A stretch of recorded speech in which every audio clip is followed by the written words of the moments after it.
Times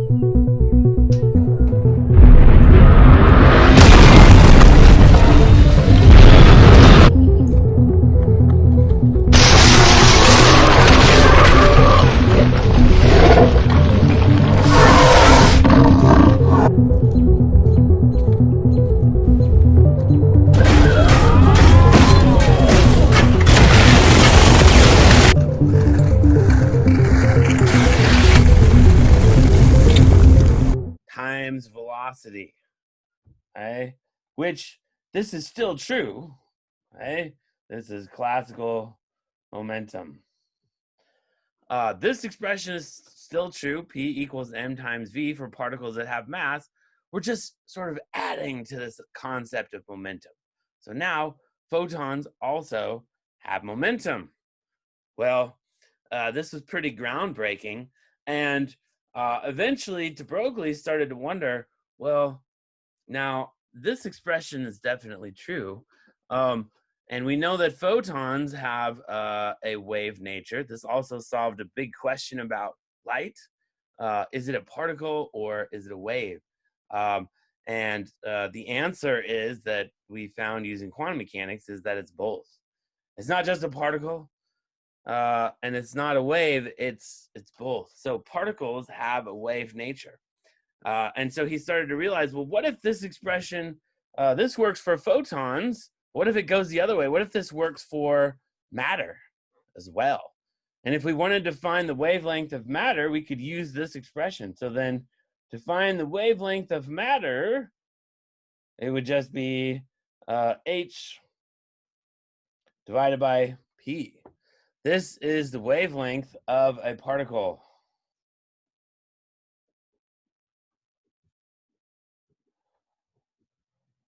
Hey, well, normally we don't think of particles having waves, or this isn't something that we observe. But and so what could a wave of matter mean? Does everything have a frequency that it sort of vibrates at? What does this mean? Because we don't see things every day that tell us that matter has some kind of wave. But this is something that's really, really fundamental about quantum mechanics, is that particles all have a wavelength. So even you as a particle, you have a specific wavelength. And so we can take the properties that we know about waves, and we can say, well, okay, let's apply wave mechanics to matter. Right? And what do we get when this happens? One of the interesting properties about waves is that there's a thing called interference. So here's my bucket of water. Hey, as you can see, there are waves that, well, they travel across the surface. Right now, there are no waves. If I stick my finger in here, I can make waves, and we can see that there are light spots and dark spots. Okay? And those waves have a specific wavelength. I could measure them. Okay? And that's for a single particle. But if I have two things, okay, if I look at this, then you can see that there are light spots and dark spots. The two waves combine, and they interfere with each other. And so there are light spots and dark spots. And now if we think about this as matter, right? So here is my matter wave. And let's say that it's trapped in a specific region. Well, if it's close to the edge, I see the waves bouncing off the surface. And if I make them big enough, go over here next to this edge. There we go. So then the waves, they can interfere with each other. So when I'm close to the edge, the waves hit the edge, they bounce back. And if I keep doing it, then the wave bouncing off the edge interferes with itself. There are light spots and dark spots in my wave. Okay? And if this works for waves of water, then particles also have a wavelength. So here's my wave.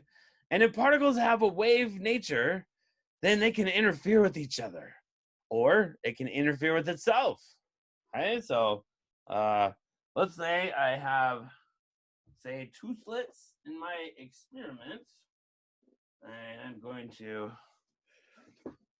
all right, so I've got some cardboard here. I'm going to show you how to make the double slit interference experiment. So here we go. We're making a quantum experiment out of paper.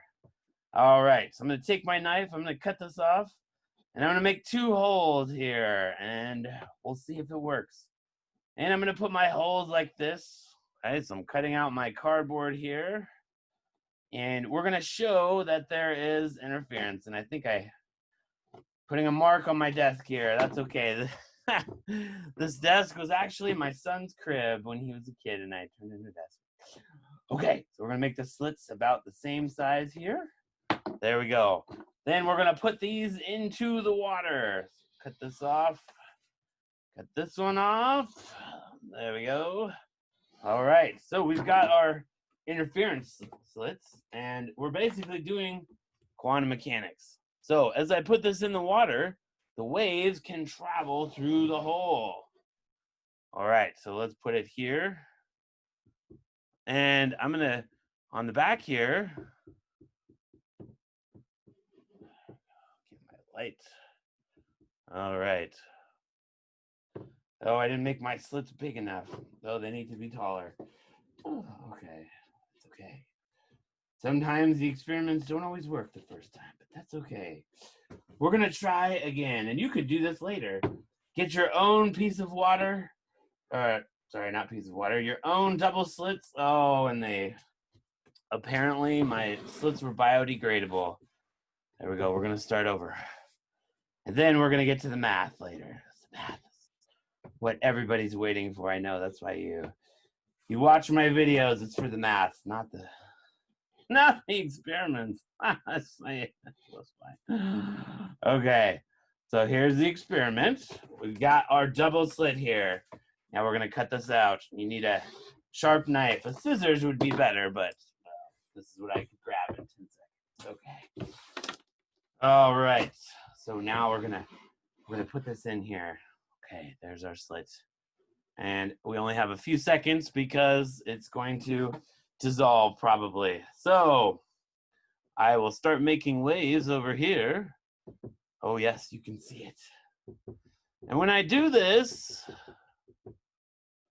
need more lights. This side. There we go. Oh, my slits are already starting to wear out.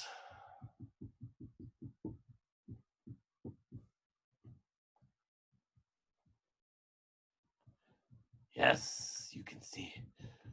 Well, you can see on the other side as the waves go through my cable. Let's get a little bit better picture.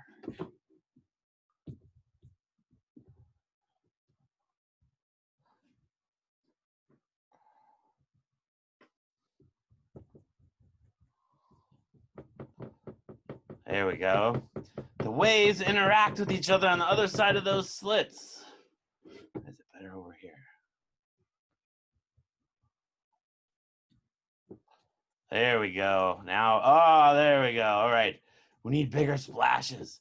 So when the waves pass through those slits, they interfere with each other.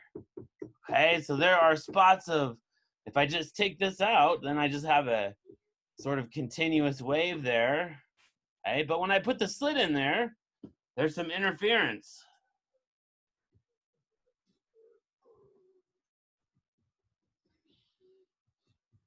Oh, and they're going around my edges. But there's an interference pattern that occurs because I put those 2 slits in there. All right, you can see the waves. Those little particles there, apparently my cat was drinking out of this, so I'm assuming they're cat hair. All right. Well, anyways, sorry, it's a little gross, but yeah. All right, so So here's our wave. You can see that in some places there are light spots, and in some places there are dark spots. Okay, and if if matter has waves, if that really is a thing, then that means that certain things like electrons, because we saw that an electron has a if you get it going slow enough, it can have a wavelength that's almost maybe 3/10 of a millimeter. So that's pretty big. Right. Well, if you do this,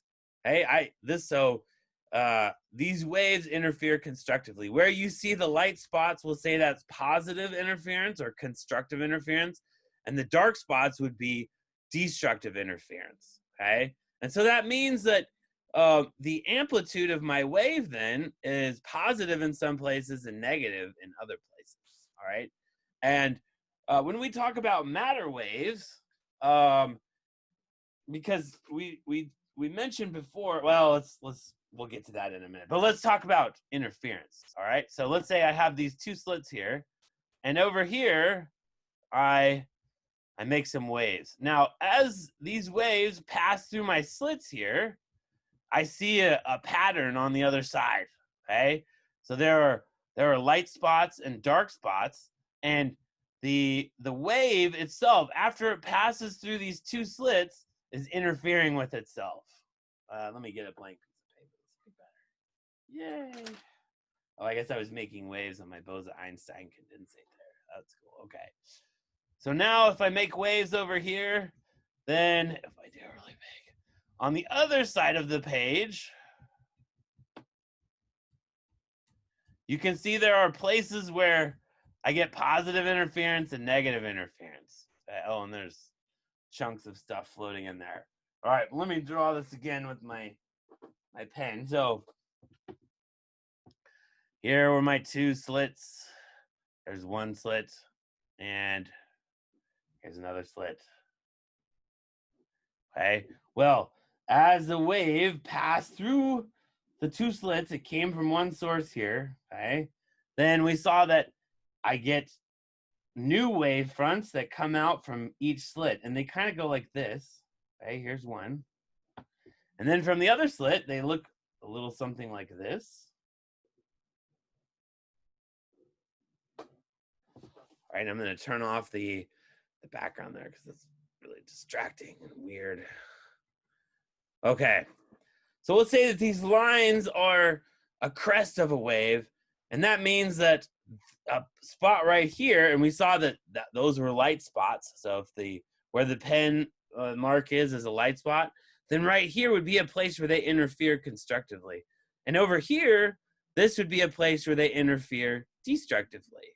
Okay? Now, this is for water waves, but wave properties are true for everything. So if it works for water waves, then it also has to work for electron waves.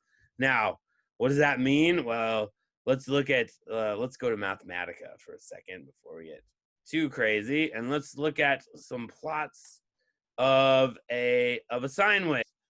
Better with lasers. But then again, what isn't better with lasers? All right. So this works for water waves, but it also works for electrons. Electrons can interfere with themselves. If they're, as we say, coherent, the electron can interfere constructively and destructively. All right, so let's talk about waves a little bit. Now, if something has a matter wave, okay, it has an amplitude, and we can think about just like the waves of water. Okay, so let's say we have two wavelengths here from our slits right here and our other slits right here. Well, if my wave looks something like this, okay, so here's my wave, and then my other wave comes over here. Here's this wave, and then they cross right there. There are going to be areas where the amplitude will combine and other areas where the amplitude will interfere constructively. So let's do All right. So maybe let me do let me go to Mathematica and show you a sine wave. So if we have two sine waves, those sine waves, if they're slightly out of phase, can interfere with each other. Let me show you what I'm talking about.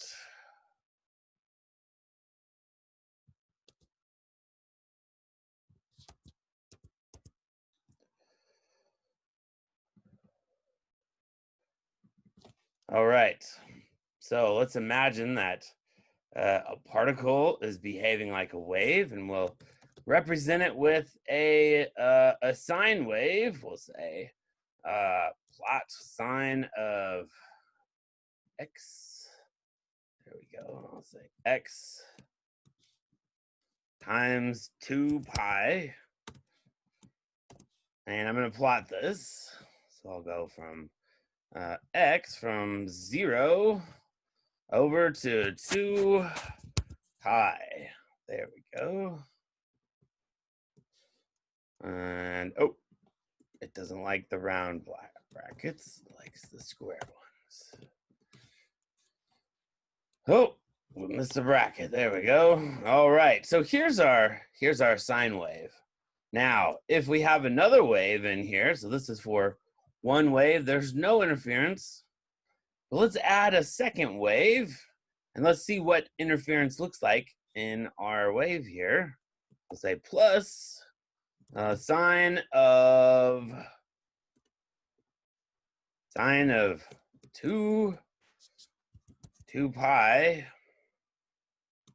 times x, and we need a slightly different wavelength there, so we'll say this is just pi.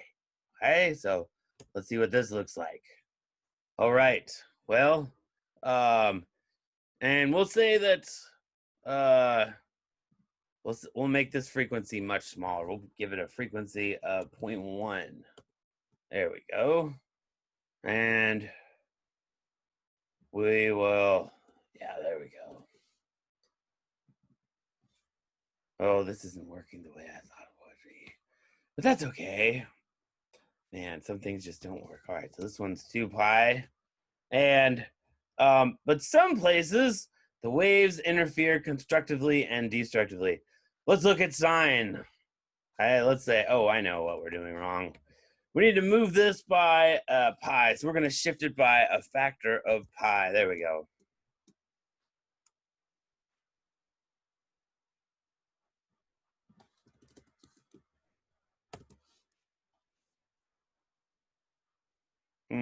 What did we do wrong? That wasn't.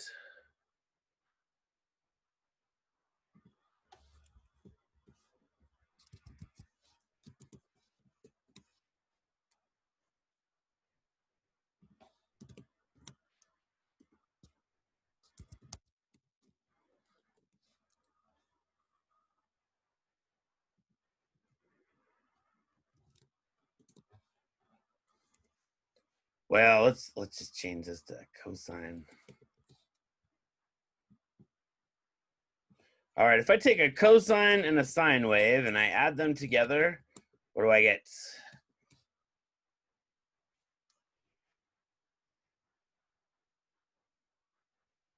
Oh man, totally failing today. That's okay. Sine, and we'll go to pi. There we go. All right, so here's our wave, but if we make this negative, then my amplitude is 0, because now I have a positive and a negative sine wave, and they totally cancel out. So everywhere, those two waves are canceling out with each other. All right, so these waves are interfering, but if I shift the phase of one of these waves by just a little, we'll say pi. Oh, Greek. All right, pi over 9. Then we get a different wave, and let's do this from 0 to pi. All right, so here's my wave. These are my two waves that are shifted. And now let me add the a normal sine wave here, we'll say 2 pi times x. So we're going to plot two functions next to each other so that you can see what we're doing. And where am I going with all this? Well, I'll show you in a minute. Like those brackets.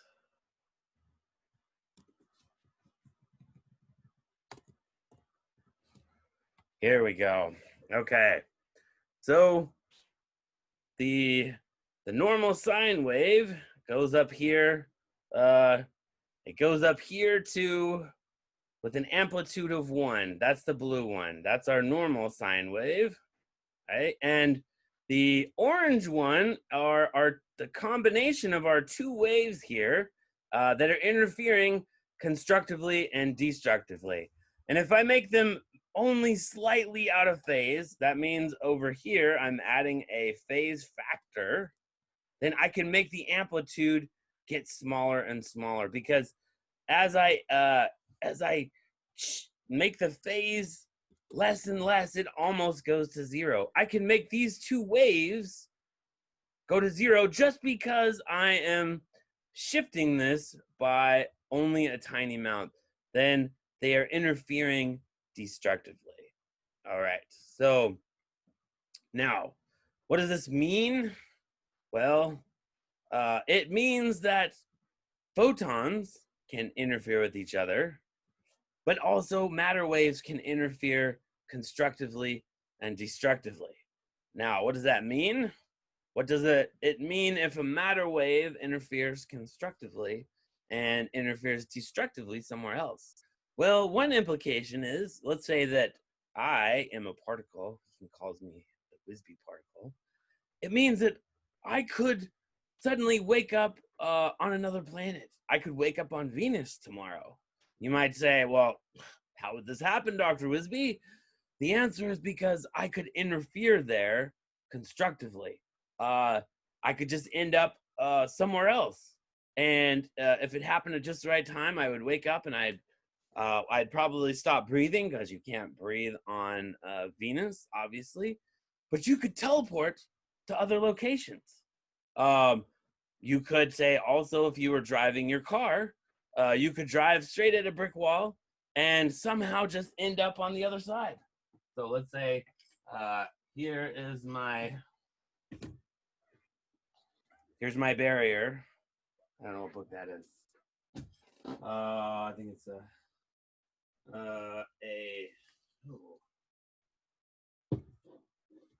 complete cookbook for young chefs. So here's my barrier, okay? And if I were driving in my car or spaceship or whatever, there's a probability that as I head towards my barrier here, I could end up on the other side. Now, most of the time you're going to hit the barrier and crash, but every once in a while, if I'm headed towards the barrier, you'll pass right through it. Okay? Now, looks like my son teleported back there. So there's a chance that you could pass through a brick wall and come out on the other side. This is what quantum mechanics tells us. And this is something that we don't observe on an everyday basis. We don't observe matter waves, okay? That's not something that we see every day, because our wavelength it's too big. Or no, it's too small. The more massive a particle is, the smaller its wavelength gets. And so that's why we don't see it every day. So let's do a little a calculation, and we'll see what I am talking about. Okay, well, let's consider our expression for matter waves that we have here.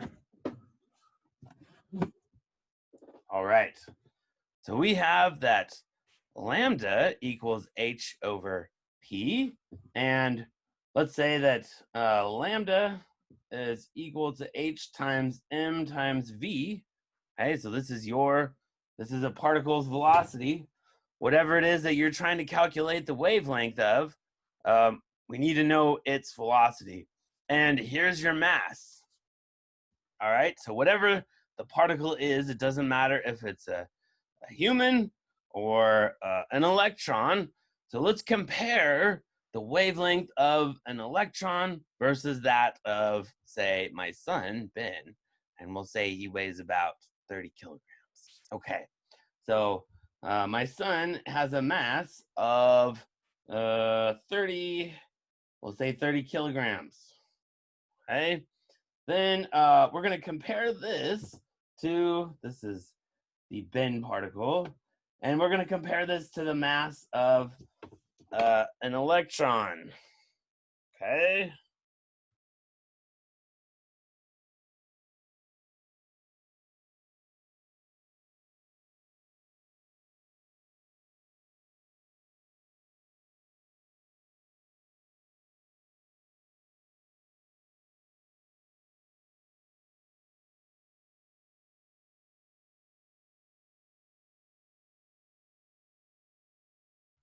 All right, so we'll get the mass of the electron. Let's Google that. All right, mass of the electron. I don't remember because I'm nervous on TV. All right, the mass of an electron is 9.109 times 10 to the minus 31 kilograms. All right, let's say that these particles are moving at 1 meter per second.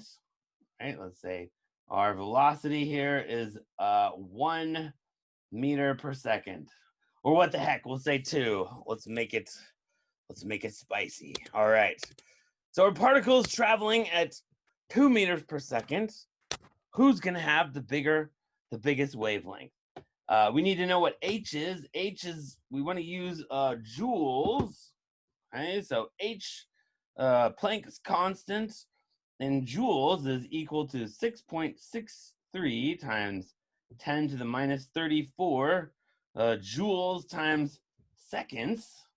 Okay, then down below our velocity. So we'll put in our numbers here, and let's check and see what the wavelength of my son has been if he's moving 2 meters per second.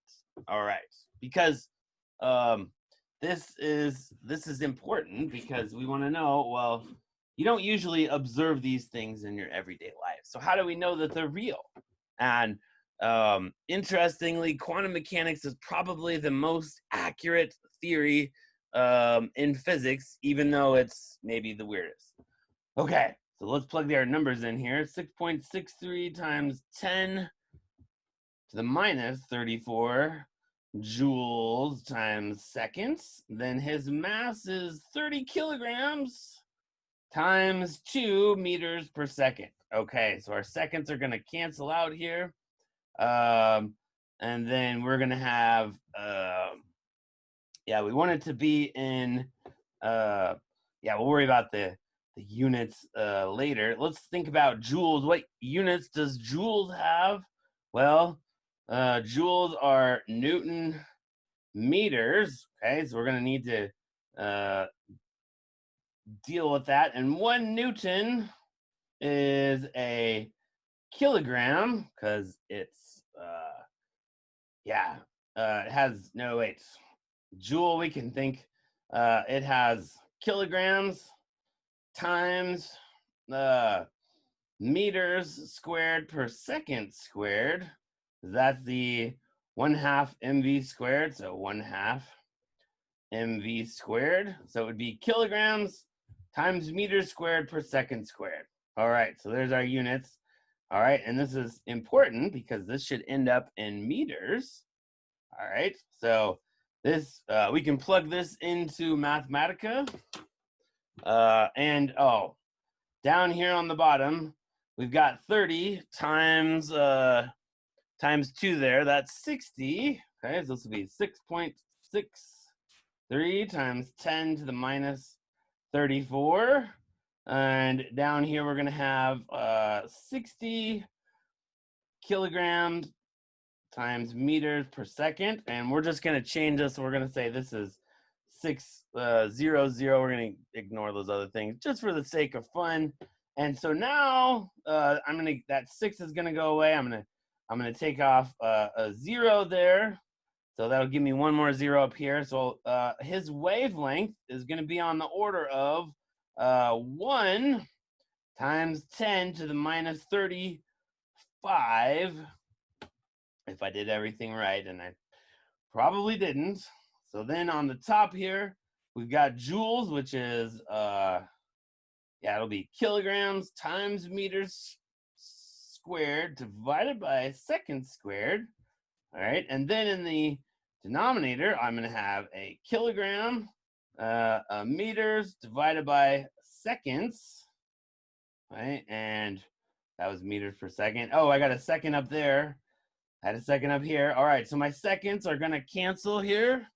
My 1 meter will go away there. My kilograms are going to cancel. So I end up with meters. I have meters there. So the answer is my wavelength is 1 times 10 to the minus 35 meters. That's for a particle that has a mass of 30 kilograms. Okay, so not very big, almost imperceptible. It is imperceptible and undetectable.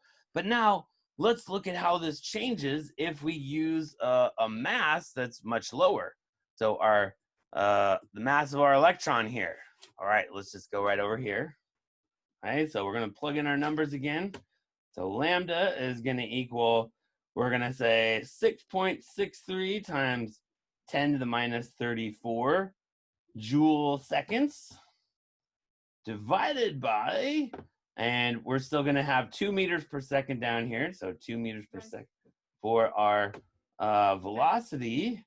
And then the mass of our electron is going to be 9.109 times 10 to the minus 31. All right, so I've got my 2 here. All right, so I'm going to cancel my 2.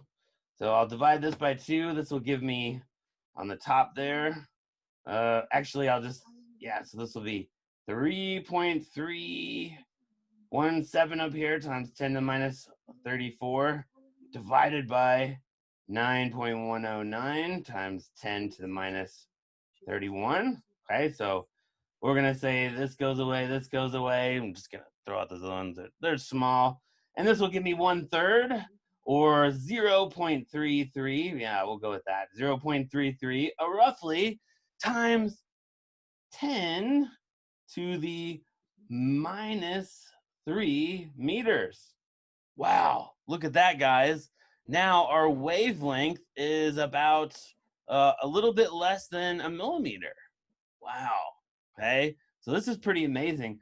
And this is actually something that we could measure in a lab. This is the wavelength of a macroscopic particle. And here's the wavelength of an electron. This is much bigger. Scientists have done this with other particles. They've done this with protons. And even though proton has a much bigger mass, there is one state of matter that you can achieve if you use protons. Well, they actually use, usually it's rubidium atoms.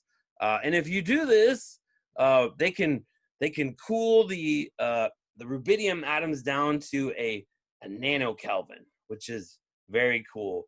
That means that they slow them down with lasers. They put them inside of a magnetic trap. They slow them down with lasers. They allow the fast-moving particles to escape this magnetic trap, and they get these particles incredibly slow. They're basically not moving. And when they do that, the wavelength of those particles becomes very big. So before you started cooling it down, imagine my fingertips are the little rubidium atoms.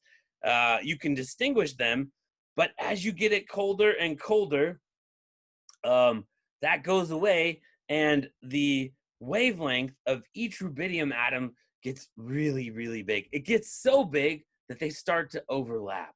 And when that happens, you can't distinguish individual rubidium atoms anymore. And it becomes sort of this clump of this quantum glob of atoms. And they're totally indistinguishable. They don't exist in necessarily one place. They're just sort of spread out over space, right? And this idea of matter waves is really profound because it means that everything has a wavelength. And on the atomic scale, it means that electrons are interfering with themselves or with each other, and it has some really important implications. One of those is that your wave packet, as we call it in quantum mechanics, or of an electron, is sort of spread out over space. And this wave packet actually, it's not really constrained by barriers so much, right? In fact, that's why you could end up on the other side of a barrier. So if I drove,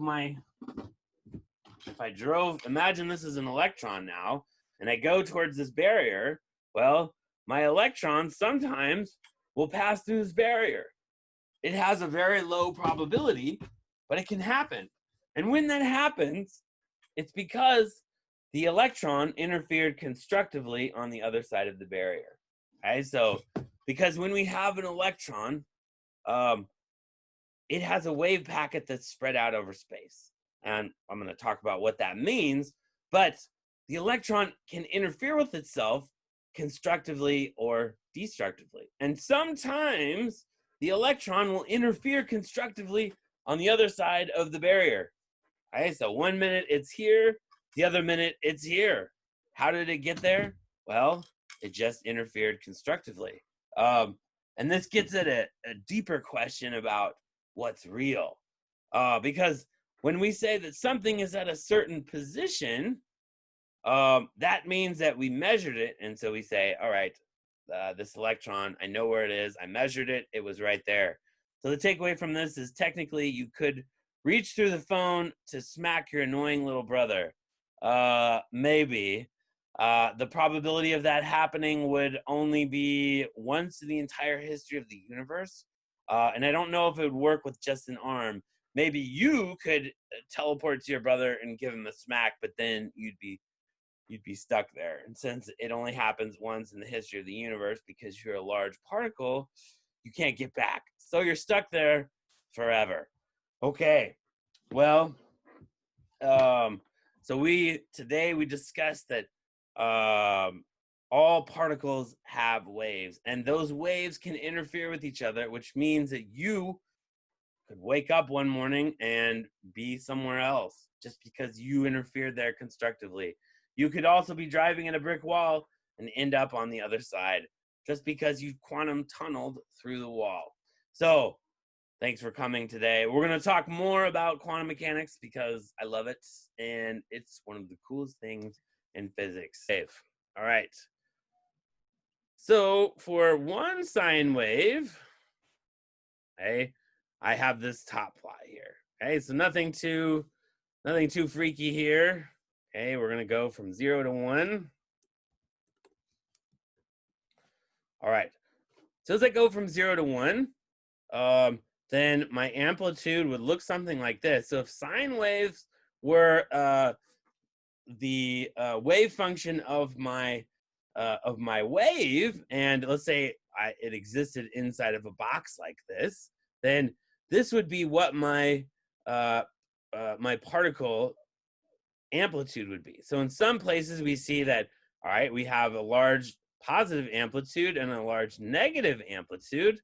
But what does it mean if you have a negative amplitude for a matter wave? Because if there is a wave, if particles behave like a wave, then they have a positive and negative amplitude, just like a sine wave does. Okay, so let's say, and so in quantum mechanics we say, all right, this would be our wave function, sine. That could be a wave function of a particle trapped in a box.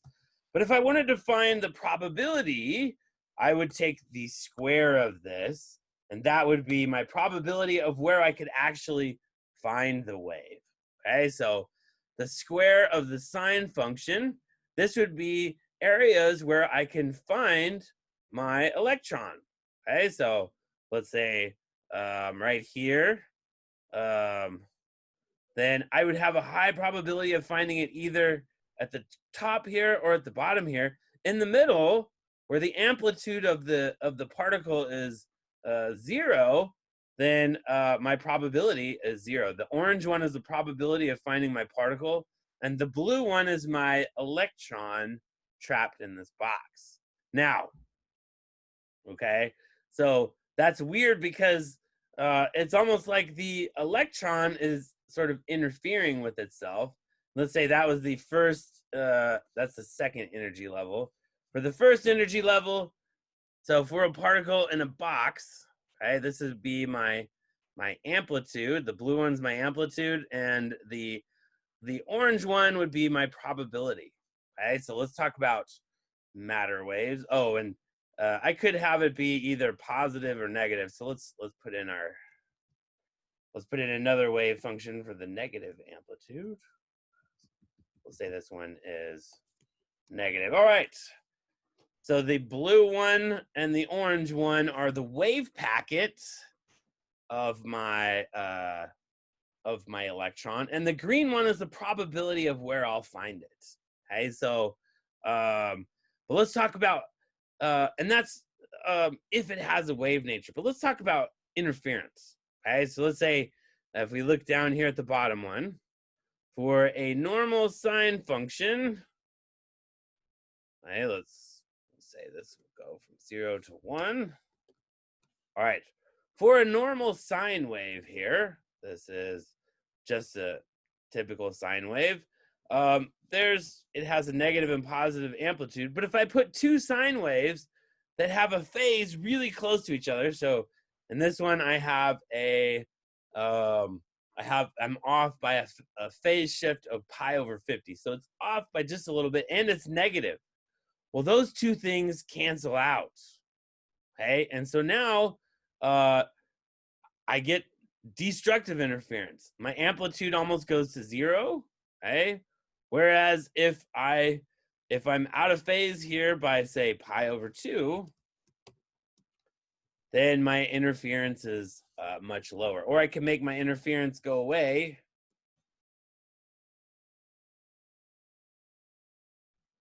So what did I do? Okay, well, yeah, the orange one is my two waves here together. Okay, so these two would be my two waves that are interfering. If I shift my phase, I could say times 50 there. Then now by only having a little bit of phase shift, I've made those two sine waves interfere destructively. All right, so what does this mean? Why am I telling you all this about waves? All right.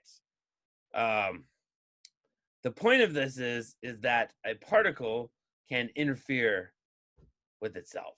And so wherever a particle is or you measure it there, that's where the particle is interfering constructively. Okay, so we see that this is true for electrons and smaller particles, but it's also true for bigger particles. And what that means is that a particle could be in one place, and then it could constructively interfere somewhere else and be in another place.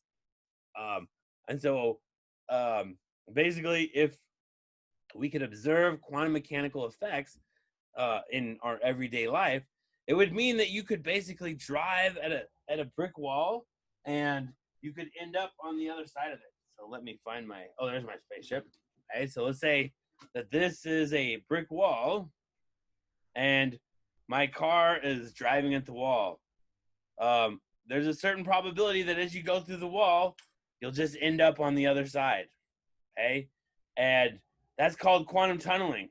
So you'd actually just pass through the wall. Now, most of the time, there's a very low probability that happens.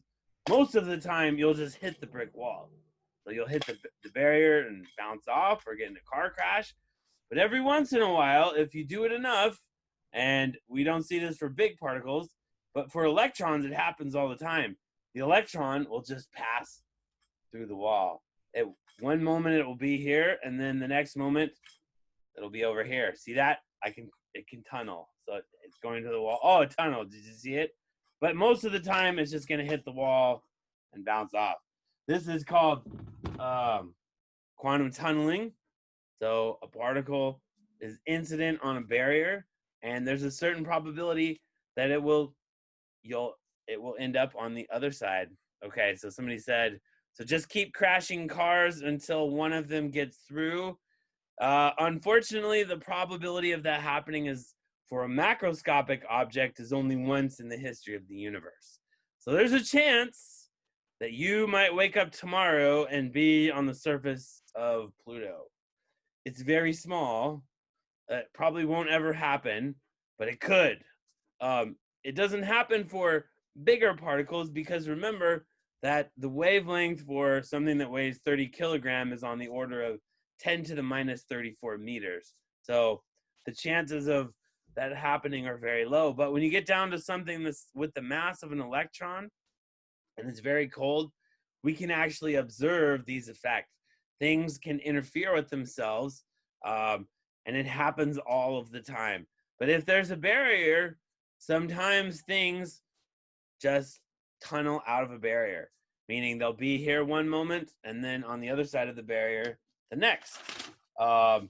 And physicists have observed this, and it definitely happens. Now let's talk about momentum. Oh wait, we already talked about it. Okay, so now let's talk about a wave function. Okay, so if everything is actually a wave, then we can describe it with a wave equation. Okay, so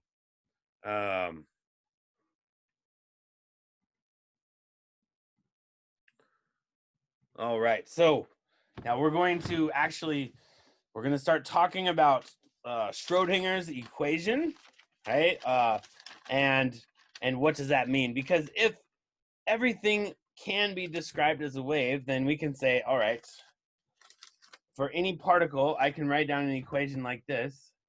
Psi equals x times x, function psi of x, y, z, and t. I can write like this.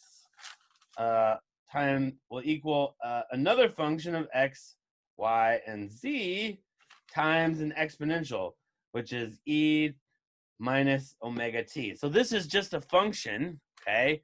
And this could be this is how it depends on time. So we saw in the last chapter that all particles have a position in space, but they also have a position in time as well. Okay, and this is Schrodinger's equation.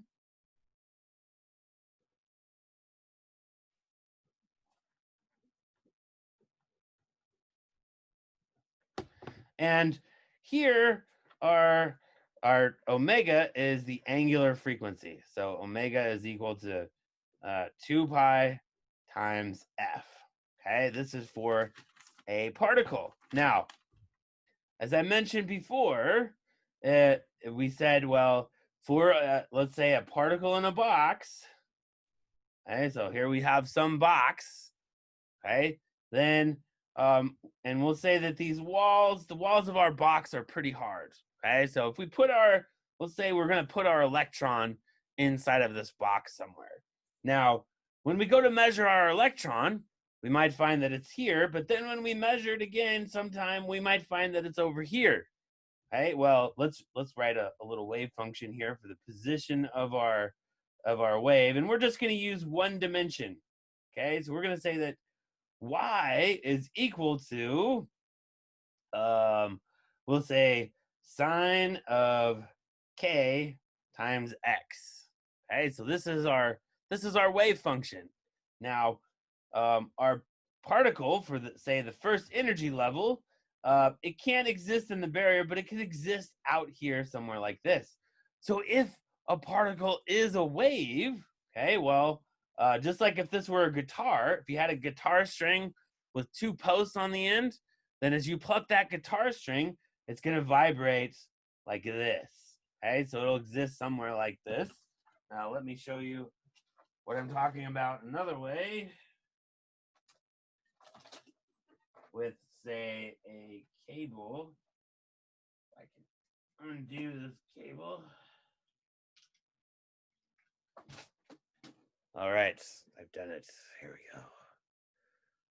All right. So let's say that my particle is trapped between two walls, then I will, if it exists as a wave, then it's going to look something like this. Okay, so this would be, so imagine my hands are the barriers. Now, if I get it going really fast, the second energy level, just like oh, and I'm terrible because I have no rhythm. Ask my wife. I can't do it. All right, so here we go. Let's put it like this. So the second one, I can make. Well, maybe I can. If I get it going fast, oh, I'm so terrible. All right, I'm gonna do better. I'm gonna do better, guys. I can't fail you now. I can make a wave. I'm not horrible. Okay, so here's my. I'm gonna make. Okay, well, let's just go with the first one. Oh wait, there's two. Maybe two. Yeah, there's two. See that? Yeah, I did it. Let's pull it. Okay, so there's one. I'm gonna get out of the way.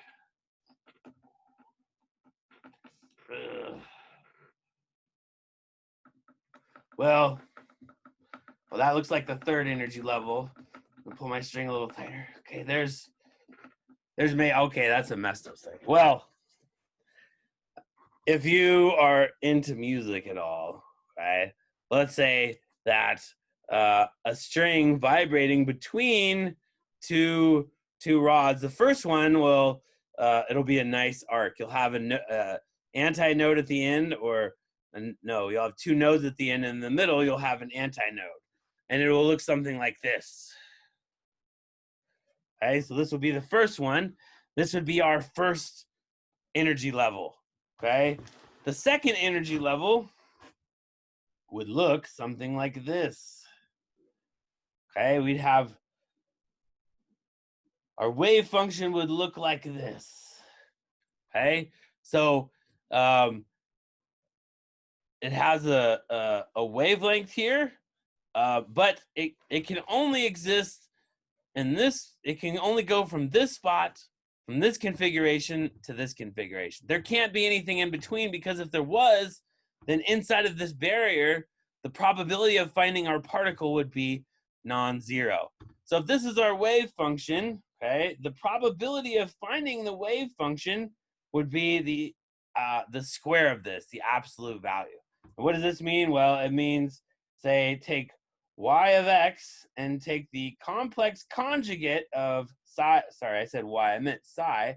Take the complex conjugate of it and multiply it together, and this is the probability of finding the particle inside of here. Okay, so when you take the complex conjugate, if there's a negative I, then you change that to a positive, so you reverse the sign of your I.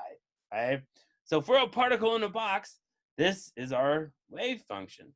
The probability of finding it in a certain place would look like this. So it would be the square of sine. So we'd have sine of of x squared. Yeah, we'd have a square there. Okay, and the probability of finding this inside of a box, okay, would look something like this. Would be the square of a sine wave. Now, what does this mean? Okay, so here's our probability. So this is psi squared. What does that mean? All right, it means if I look inside of this box and I do a measurement, the first one, I'm going to find my particle here. I'm going to do another measurement. I'll find it here, here, and here. Every time I look in the box, I'm going to find my electron in a different place.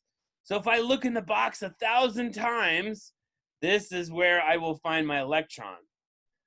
Every once in a while, I'll find it over here hanging out at the edge, okay? But most of the time, if I do this 100 times, and that's maybe getting close to 100 dots, I'm going to find my electron right here, okay? So these dots represent a probability where if I look in the box, this is where I'm going to find my electron, okay? Well, this was troubling to a lot of people at the time. Einstein had really big issues with this because he didn't like the idea that that we can't really say where a particle is, because then this implies that there's everything just has a probability of being in a certain place. And Beyond that, there are different interpretations. So one interpretation is, okay, if you look in the box and you do 100 measurements, you're going to build up this probability and say, okay, that just means the electron is moving around, right? It has a random motion. We believe that things move around randomly. I can understand that. So maybe it really is still a particle and it just moves around. And so every time I look in the box, it's in a different place. But on the other hand, it might mean that no, it's not actually a particle. It actually is sort of a wave too. And so when you say, well, where does the electron exist? It doesn't really exist in necessarily a specific space. That it could mean that its wave function is actually spread out over space. And with Bose-Einstein condensates, this is actually true. Those protons are actually smeared out over space. So the other interpretation, I think, is probably a little bit, well, I guess philosophically more accurate, or whatever makes you sleep better at night, meaning that before you measure it, the particle is really spread out over space. The electron is not actually in a specific spot. You can just say, well, I think that it's in this region, and there's a certain probability if I check here, that's where the electron is probably going to be. And it really doesn't actually pick a spot until you measure it. And once you measure it, then it was actually in that spot because you measured it there. But we need to think about, well, how do we tell where the electron is? Right? Because electrons are really small. So if we did have an electron inside of a box, the only way that we could tell where it was is we could shoot an electron at it, or sorry, a photon at it. So we'd have to throw something at it, maybe a photon or some other particle. And if we did that, we could see where the photon bounced away from. So we could throw it and it would hit the photon and it would bounce off of it. And then we could say, okay, my electron was right there. But in order to make the measurement, I have to hit it with a photon. I have to interact with that particle. And so when I do that interaction, then a couple of things happen. First of all, by using a photon, I've changed the energy and the position of my electron. So when I did that interaction, my photon has momentum. It bounces off the electron, and it changes the momentum of the particle. So every time I measure that electron, I'm going to find that it's in a different place, and it's going to have it's going to be traveling in a different direction. I'll never open that box up twice and be able to measure it in the same place again. So, and that's because of the fact that I had to use something to measure it with. And so this means that by performing the act of measurement, we've changed the experiment. So just you being there, interacting with that electron means it's different. This kind of goes in the face of Newton, where Newton could sit there in this chair detached from the universe. But anyways, that's all for today, guys. So I will see you again on Friday, and we're going to look at more interesting things about quantum mechanics. So please come back. We're going to talk about tunneling through a barrier. It's going to be maybe the most epic math you've ever seen in your life. All right. See you guys later. When is the exam and what will the format be? The exam will start on when finals week starts. So let me look at the calendar here. I've got it. It's also in the class calendar, but let me bring it up and I will give you the exact day and time when the final will become available. So according to the schedule that I have, finals week start on Monday the 30th. Okay, so I'm gonna have the final available on Monday, and you will have until the 4th to complete it. And it's gonna be the same format as the other tests. Everything will be the same: open book, open note. There's no time limit. So really, it's gonna be like basically another homework, because I don't know, I'm not a big fan of tests. You're going to spend all this time studying for it anyways. Why not just spend that time to look at other problems? You're going to forget it all anyways. You'll try and cram it all into your brain and it'll be gone. Everybody does it. You can't remember things when you cram. So let's do it this way. When is the homework due? We've got a homework from relativity. So chapter 37, we've also got one from this chapter. The one from this chapter, from chapter 38, is due on the 24th. And I think that the homework from chapter 37 is due on the 20th. So you've got some time. No, wait, not the 20th. I think I said it should be due on Sunday, November 22nd for chapter 37. And if it's not, 22nd and the 24th. That's right. Yeah, I think it's in there correctly. I'll double check it and make sure, but pretty much if you get them to me by the 24th, you'll be fine. All right, thanks. See you guys later. And I do have office hours, so if you'd like to stay and talk about quantum mechanics, I'll be here. Thank you. Like and subscribe down below.